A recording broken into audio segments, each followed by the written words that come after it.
On page 216.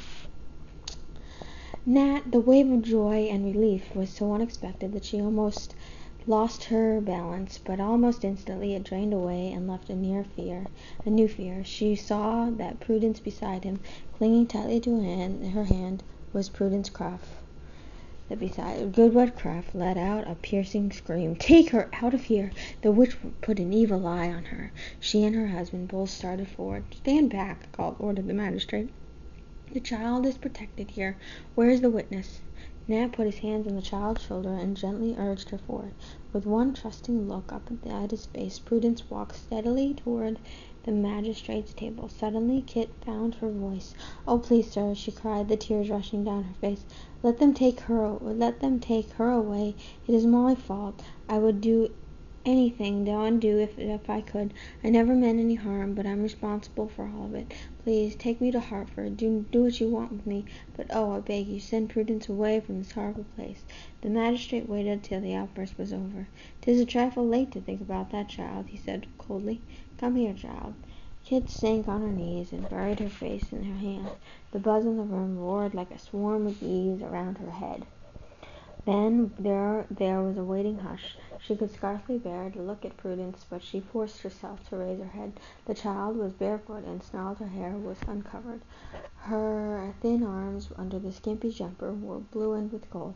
Then Kit stared again. There was something strange about Prudence. "Will you stand there, child, in front of the table?" Captain Talcott spoke reassuringly. Watching Prudence, she suddenly felt a queer prickling along her spine.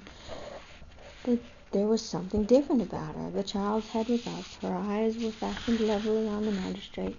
Prudence was not afraid. "We will ask you some questions, Prudence," said the magistrate.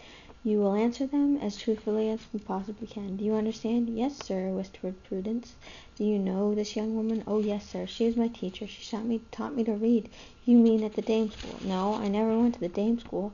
"Then where did she teach you?" "At Hannah's house in the meadow." A loud scream from Goodwife Cruff tore across the room. "You mean Mistress Tyler took you to Hannah Tupper's house?" "The first time she took me there. After that I went there by myself." "The little weasel!" cried Goodwife Cruff. "That's where she was all those days. I'll see the girl hung." "It is all over," thought Kit, with a wave of faintness. Gresham Bulkley still held the little copybook. He spoke now under his breath, and passed the book to Captain Talcott. "Have you ever seen this book before?" the magistrate questioned. "Oh, yes, sir. Kit gave it to me. I wrote my name in it." "That's a lie," cried Goodwife Cruff. "The child is bewitched." Captain Talcott turned to Kit. "Is it true," he asked her, "that the child wrote her own name in this book?" Kit dragged herself to her feet. "'Tis true," she answered dully. "I wrote it for her once, and then she copied it." "You can't take her word for anything, sir," protested Goodman Cruff timidly. "The child don't know what she's saying. I might as well tell it. Prudence has never been what you'd call bright. She never could learn much." The magistrate paid no attention. "Could you write your name again, do you think?" I think so, sir." He dipped the quill pen carefully in the ink and handed it to the child.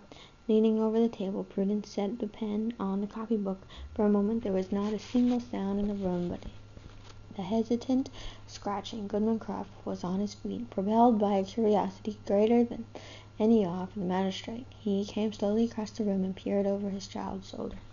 And that's 216 to 218.